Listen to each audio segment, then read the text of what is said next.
Hope for Anxiety and OCD, episode 23. Today on the show, we are talking all about acupuncture. I was able to interview Alexa Hulsey and Trey Brackman from Encircle Acupuncture. They are both licensed acupuncturists, and they talk to us about what an acupuncture session looks like and how acupuncture can benefit anxiety. So let's dive right in. My name is Alexa Hulsey. I'm a licensed acupuncturist. I have been practicing since 2005, and I am the owner of Encircle Acupuncture here in Nashville. We have 2 locations in Nashville. I like to say that I became an acupuncturist because I wanted to help people, and then I became a community acupuncturist because I wanted to help a lot of people. And community acupuncture is set up in a way to make acupuncture affordable and accessible to really anyone who needs it, because we offer our services in an affordable way. Awesome. And Trey? Yeah. Wow. How did I get into acupuncture? That's almost 30 years ago. I got my first acupuncture treatment right out of high school and decided that that's what I wanted to do after my own experience. And I've been practicing now for 18 years, 9 of that in a community-based setting. And I did private room acupuncture for a long time, and it was really hard for me because I couldn't do it with enough people, and it wasn't affordable enough for them to get it enough to be beneficial to them. And when I found Alexa 9 years ago, I actually went into one of her clinics to get acupuncture, and I was like, this is what I want to do and how I want to do it. And I've been with Alexa full time for 9 years this year. So tell us a little bit about the difference between what you just said there about maybe a private acupuncture versus a community acupuncture clinic. So private room acupuncture is one person in one room, typically on a massage table. And community acupuncture, we have a big room, and pre-COVID, 21 or 2 chairs in East Nashville, and in Bellevue, 13, 14 chairs, recliners. And you'll have a patient every 10 minutes in a community acupuncture setting. And typically in private room, you'll have a patient every 30 or 45 minutes. So you can treat a lot more people in a day than you can doing community acupuncture than you can private room. Awesome. Yeah, and community acupuncture really gets back to the root of how acupuncture has been traditionally practiced for thousands of years in China and in other Asian countries. Acupuncture was typically done in groups, and in some areas, an acupuncturist would travel to a village and just treat people in somebody's house. And so our setup kind of feels like a living room. Everybody's in a comfortable chair. And it makes it so that we can see more people, and that way we can charge less. Awesome. I really like that concept in terms of receiving care and receiving health in a community setting, whereas a lot of times in America, our healthcare is so individualized and isolated at times too because of that. That's really neat.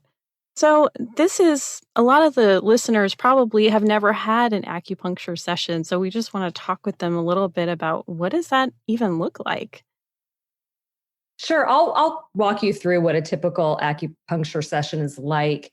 So we start, like pretty much any medical appointment, with you filling out some paperwork. We'll ask about your medical history, and then we'll do a brief intake with a new patient. The goal of our intake is really to just figure out, why are you here? What can we help you with? What's really bothering you? And we try to really focus in on a patient's chief complaint and what's going to be the thing that we really want to focus in on. What patients will find often is that if we focus on 1 or 2 things, for their first few treatments, then all of these other things that they might not have even mentioned to us also start to feel better because everything is connected. So it's kind of fun when that happens. But yeah, we really focus on a patient's chief complaint. We will recommend a treatment plan based on what they're seeking help for and what our experience is in treating that condition. So a treatment plan varies, but generally people need a course of treatment and not just one acupuncture treatment. So it's like taking vitamins. You can't just take one vitamin. You got to take a lot.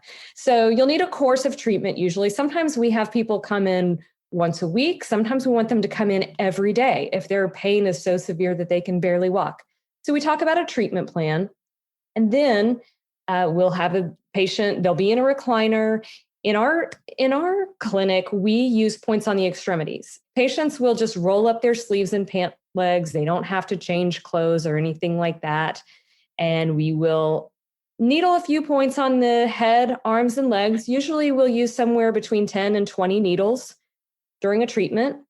Once the needles are in, we cover up the patient with a blanket and walk away. And then that's when the real magic happens, is when a patient is resting with the needles in. We typically let them rest for about an hour. And then we'll take the needles out and the treatment is done. So really most of the acupuncture treatment is the patient lying there, relaxing, doing nothing. That sounds like a good time to me. It Just is. relaxing and doing nothing. I have had acupuncture and I did find it to be super relaxing. And that's one of the reasons that I wanted to have you both on the show, because we're talking a lot about anxiety. It's interesting the point that you brought up there, Alexa, about how when you work on one issue, you don't always realize the domino effect that's going to happen. If you're working with someone in terms of pain, and then all of a sudden their pain is relieved and they notice they start sleeping better, and then they notice it's like a ripple that happens, and that's really neat. Or then maybe they come up with some other things, like therapy. They come up with some other things that they want to work on once one thing is relieved. It's like, well, maybe can you help me with this too? Yeah, that definitely happens. That happens, I would say 90% of the time. Yeah. And in terms of anxiety and pain and other physical issues, sometimes when you have physical issues, the anxiety surrounding dealing with those issues can be so great and almost worse than the medical problem that you're having right now. And I know that happened to me a couple years ago. I was dealing with some digestive issues, and someone said, well, maybe you're just stressed about it. And I said, or maybe you're just stressed in general, and that's causing these digestive issues. And I said, I don't think you understand. My stress is from the digestive issues because I can't figure out what's going on and how to fix it. This is not a psychosomatic complaint.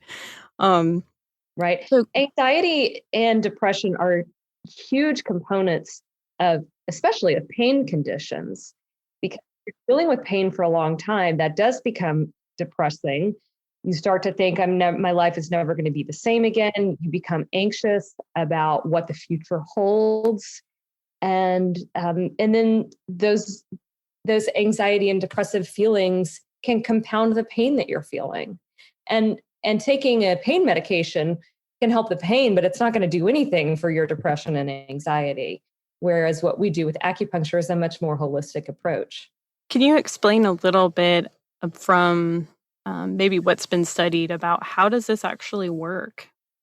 Well, there have been a lot of modern day studies that through MRIs and thermal imaging that show that it reduces inflammation, improves blood flow, can stimulate hormone releases, balance your hormones. But how the body actually knows to do that when we take the needles and put them in these specific points, there is no definitive answer as to how the body knows to do that when we're doing acupuncture.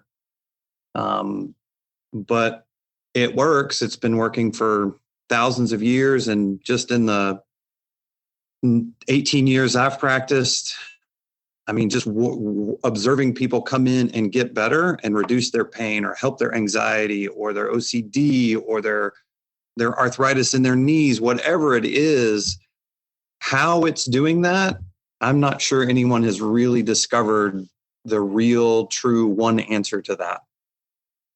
I love a good mystery and intrigue, but I'm also very intuitive. So I'm kind of in that camp of like, well, if it works, let's use it. I Yeah. don't need you to always explain everything to me on a scientific study level. There's testimonials are very valuable.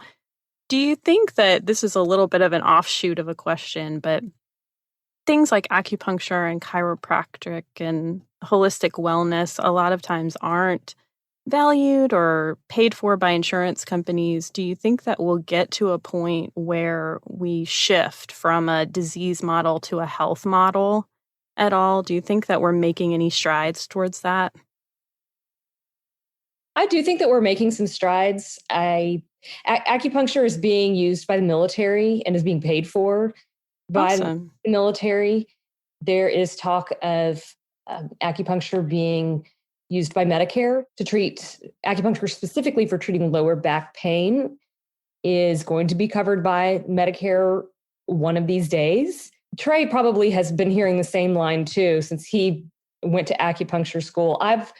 Since I enrolled in acupuncture school, I've heard insurance reimbursement for acupuncture universally is just around the corner. And Hadn't happened yet. many years later, it still hasn't happened. So our workaround has been just, well, let's not even worry about insurance. Let's charge a price that everyone can afford. Our price is less than a copay. And now we don't even have to worry about insurance. We don't have to fill out insurance forms. And that gives people a lot more flexibility because insurance will usually limit, some insurance does pay for acupuncture, but it will usually limit the number of treatments a person can get or what it can be used for. The way that we approach it is let's just let the patient decide what they need and just make it available to them. In the community-based acupuncture model, I just wanted to point that out. That's not just in the Nashville area, that people can actually go online and find community-based acupuncture in their area. Worldwide now. Oh, worldwide. That's awesome. Worldwide, absolutely. There are clinics everywhere. If you do an internet search for community acupuncture, type in the name of your city. I mean, not every town has a community acupuncture clinic, unfortunately, but it's becoming more and more prevalent. Hey, whenever you guys want to come to Rutherford County, you're welcome. It's open invitation. Okay.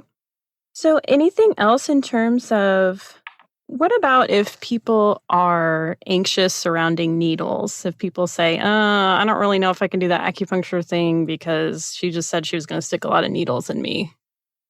We actually see that quite a bit. And my personal approach to that is I'll use 4 needles on somebody who's typically a little bit anxious. You can do a really good treatment with just 4 needles, especially for someone who has anxiety surrounding needles. And that first 1 or 2 treatments for them is about them getting used to the idea and feeling acupuncture needles go in and realizing that it doesn't hurt. I have several patients that are still needle phobic, but they come anyway because it really helps them. But they just put in their earbuds, turn on their meditation or their whatever, their music, and they close their eyes and they just don't watch, and then they're fine. But usually I start very slow with them and just do 4, maybe 4, sometimes 6 needles and go from there. This could be a really good exposure for some people that have that specific phobia. It might help them have a more positive experience. But also the needle size that you're talking about is a lot smaller than a typical needle. Yeah, like 2 of your hairs wound together. They're like 36 gauge. They're tiny. Yeah. Yeah. So maybe that helps relieve some people's anxiety who are thinking about trying acupuncture. It's not as bad. It's truly not as bad as you think. A lot of patients report that they don't even feel the needles, which if you've never had it, it seems impossible. How can I not feel a needle going in me? But it is because they are so thin and fine. We will also, well, we did this more before the pandemic, but if someone wanted to bring in a friend or a family member who was anxious about the acupuncture, we would invite them to come in, just like say, hey, come sit next to your friend and watch what happens and just relax, see what it's like. It's more difficult to do that now during the pandemic, obviously, because we have a lot more restraints on how many people we can have. But our model does allow for friends and family to come in together. So if somebody wants to try it and they want to bring a friend for moral support and the two of you get a treatment at the same time, we can do that. Yeah, that's great. We've had lots of children over the years and teenagers who have come in to get it, and their parent will come and sit with them and hold their hand while they get their first few needles. And, so we've done that as well for kids. Yeah, I think that's really helpful for people to know that this is a good option for children and adolescents too. A lot of times people are looking for more natural remedies because they don't necessarily want to put their child or teenager on medication right away, and this might be a good alternative option for them to look into. Definitely. Anything else that you wanted to say in terms of how you've seen acupuncture be helpful for anxiety? I think we could probably both speak to a lot of cases where we've seen acupuncture be helpful for anxiety. I would say that is probably the number two thing that brings people into our clinic. The first being pain. We do treat a lot of pain. And the second is probably anxiety. We see so many people with anxiety, and people don't always have great results with some of the pharmaceutical options that are out there to treat anxiety. They might have side effects, or they just don't want to be taking that, and they're needing solutions. I don't know how much we want to get into sort of the theory of how it helps anxiety. Sure, go ahead. Yeah. So Trey mentioned that there have been some studies showing that acupuncture reduces inflammation, it increases circulation. The way that we look at it is that acupuncture is going to basically remove blockages in your body. So we look at the body as a system of energetic flow, and we call that energy qi in Chinese medicine. And qi reaches every part of your body, and it's really what makes us alive. But qi gets blocked easily by lots of different factors. And so we're really using the needles just to remove those blockages and restore balance. And then the body does the work on its own that it needs to do to be into a balanced and harmonious state. With something like anxiety, a lot of times we're working on the heart system. And that doesn't necessarily mean that someone with anxiety has heart disease. Their blood pressure might be fine, their blood flow might be fine, but there's an imbalance there in that system. The heart's the center of the emotions in traditional Chinese medicine, and it gets out of balance easily when there's a lot of external stressors. And so a lot of times we're working on restoring balance to that system. That system, the heart system, also is related to sleep. So people with anxiety often experience a lot of problems with sleep. So we can work on those things in tandem. And sleep is one of those things that will often get better without someone expecting when they're coming in for acupuncture. And then they'll come back, like you said, after a few treatments and say, oh, I'm sleeping better. And I wasn't expecting that. That makes a lot of sense to me in terms of what you were saying about the heart, because a lot of people who experience anxiety have a more rapid heart rate, and their stress system is getting overactivated in times where it doesn't need to be activated. It's also connected kind of to pain because the pain pathway in our brain also runs through that limbic system controlling the fight, flight, or freeze response. So it's interesting how all of those things are interconnected. And then when we're out of balance, as you said, and something gets stuck, if you can release that, it's like the body already knows what to do to heal itself, which is is very similar to a type of therapy I do called EMDR, which works at the brain level. And it's kind of from the same premise. Like your body and your brain already know what to do to reach that point of healing. It's just a matter of getting you unstuck. So that's really neat. Yes, absolutely. I always refer to it as getting out of your own way and letting your body do what it already knows how to do. That's good. That's good. Let's talk about maybe people who are coming from a Christian faith perspective. And I did a previous show on mindfulness, which was super fun. And we talked about origins of mindfulness and how that can integrate with Christian faith. But I think when things come out of Eastern origin, some Christians are like, oh, that's not Christian. That's more rooted in Buddhism. And we have to watch out for that. You know, it could be a spiritual practice that goes against our faith. Would you mind speaking to that concern a little bit? Sure, absolutely. Our approach, first of all, with acupuncture and traditional Chinese medicine, spirituality is a huge part of health. And so it's important that a person feels that their whatever practices they're doing are aligned with their spirituality, because that's going to promote healing. And traditional Chinese medicine comes from a tradition of Taoism. It's really rooted in Taoism. And Taoism isn't a religion, it's a philosophy. And it's a way of looking at the world and the body and health based on observation of nature. And so we take those observations of nature and then apply them to the body. So, for example, we talk about the pathways of qi flow in the body. We relate those to bodies of water. And some points are described as being like springs or like rivers or like wells, because those points behave the way that those bodies of water would behave in nature.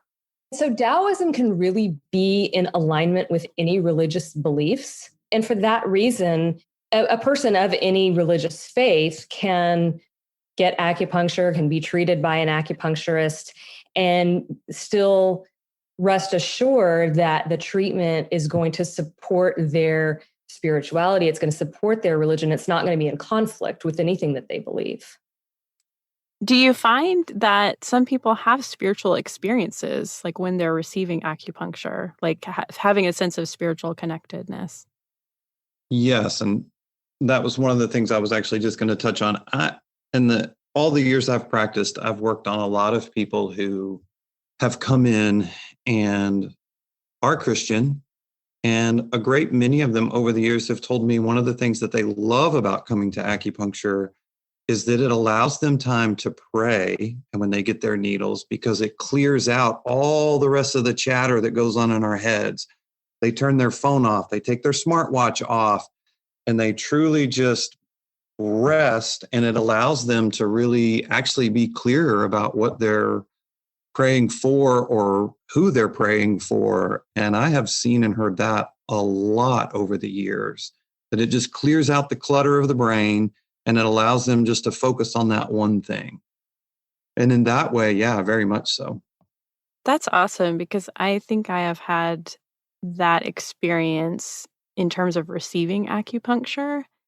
I don't remember why, but I remember that I ended up crying one of my first few sessions. And it was just this, I can't really explain it other than there was a sense of spiritual connectedness to God in that moment through prayer. And just that sense of being able to just be and just rest and be present is really powerful. It's something that we don't do enough in our society, is just allow ourselves to be and to rest and to give our bodies space and openness to heal or to connect with something outside ourselves. It's so powerful, and it's so healing when you can get into that state where you're feeling connected to the divine and you're feeling really in alignment with your own spirituality. It's a huge part of healing. And also, when people are going through a difficult time with their health, they really rely on their faith to get them through that. And so I love what Trey was saying about people using that time to pray. because faith is what gets many of our patients through their most difficult challenges. And when there's a lot of people in the clinic, when the clinic is full and everybody's in there and they have their needles in and they're all in their space, you can feel we call it the hum. You can feel the hum of the energy in the room where all the people in here are doing the exact same thing. They're there, they're resting, they're healing, they're letting go of their stress, their anxiety. And you can feel that hum when there's 2, 3, 4, 5, 6, 7, 10, or 12 people in the room all doing the same thing. If you're paying attention, you can feel that hum of all of them trying to heal in whatever level they're trying to get it to.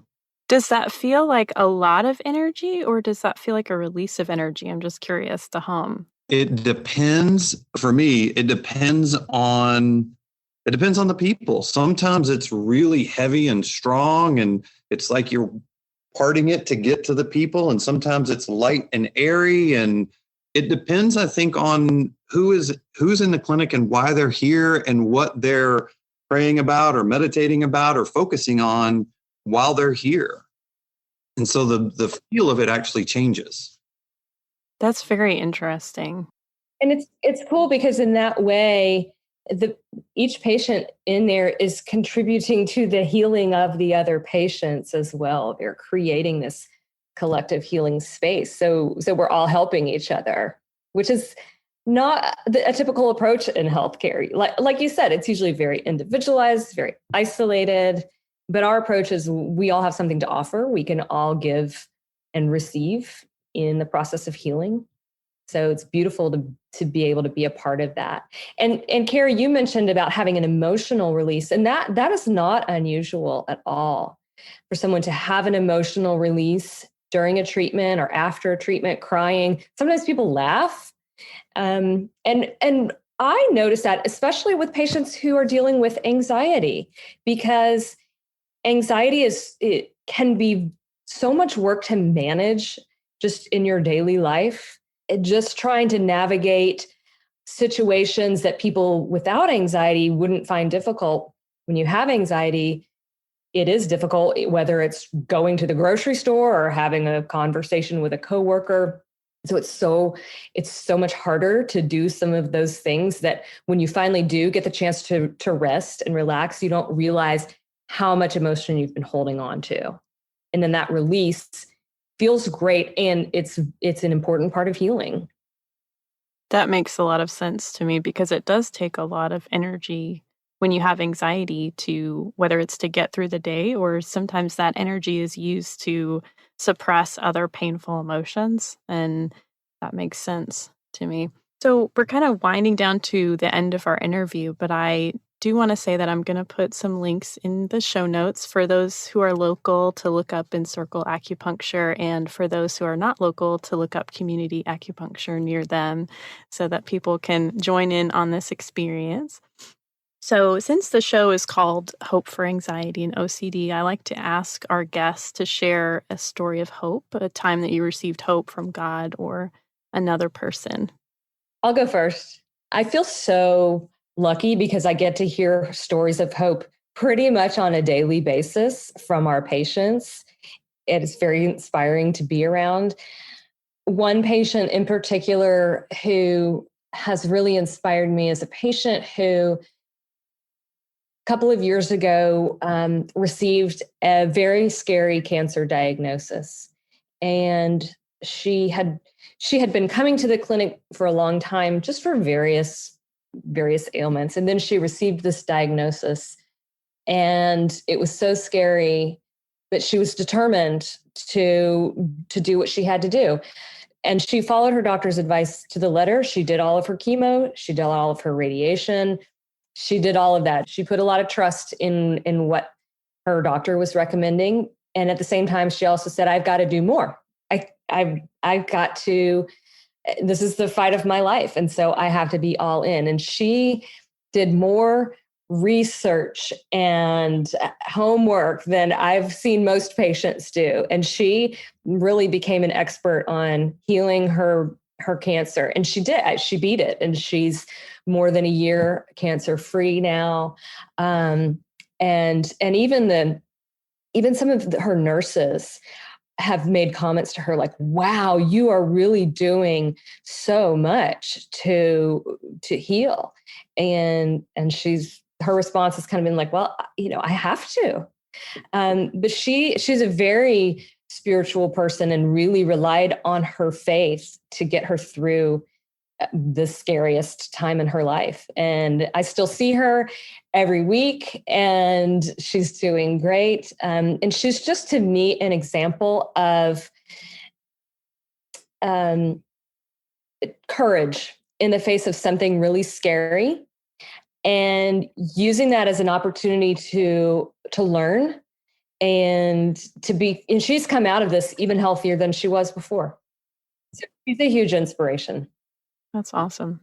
I have several I could probably filter through, but mine is oddly more personal, which is normally not what I would share. But 9 years ago, Alexa and I hashed out an agreement on, a little over 9 years ago, hashed out an agreement on a napkin, actually. And I lost the job that I had, and I called Alexa that same Friday at like noon. She called me back at 2:00, and I started the following week. And it really has allowed me to do something I was ready to walk away from because it wasn't fulfilling for me. And that totally changed. And in the 9 years I've worked for you, we've treated hundreds of thousands of people, and it's brought a lot of joy to me personally, and by extension to my wife and kids. That's awesome. Yeah. And Trey, I love that. I mean, I just love that we've been working together for so long, but I think everybody can relate to that feeling of just being in a place where it's just not right and you want to change, and it's scary to make a change, but you can do it and it can transform into something that you love. So that's an inspiration to me too. So I'm glad you shared that. Yeah. That's awesome. Thank you so much for being on the show and for sharing with us your wisdom and your experience with acupuncture, and kind of letting all the newbies know what it's like. And hopefully it'll encourage people to try out a session sometime. I hope it does. Thank you for having us. You're welcome. I know I talked on this episode a little bit about my own experience with acupuncture. I wanted to do that because initially going into it, I was really nervous. Like, is this going to be something that's not in alignment with my Christian faith? And I did a lot of research, read everything on the website, as well as some other information on the internet about acupuncture and how it works and what the process was. And I said, you know what? I don't see anything for me personally that goes against the Bible or goes against the major tenets of Christian faith. I believe that acupuncture is one of the tools that God has given us to help heal our bodies and lead us towards a place of greater health. And for you, it may or may not be for you, and that's okay. Hopefully I won't get any hateful emails on this issue. If I do, I'll just ignore them and pay attention to the people that are enjoying the show. Speaking of people who are enjoying the show, did you know that we have people who are listening all over the place, including Mount Juliet, Tennessee, which is not too far from here, all the way to West Lake Stevens, Washington, and Paradise, Nevada. I know that we have some people who are listening in Europe, Africa, and Australia as well. So where are you listening from? Let us know by messaging me on Instagram or Facebook. I would love to hear from you. And if you aren't following us there, please do. Hope for Anxiety and OCD is a production of By the Well Counseling in Smyrna, Tennessee. Our original music is by Brandon Mangrum, and audio editing is completed by Benjamin Bynum. Until next time, may you be comforted by God's great love for you.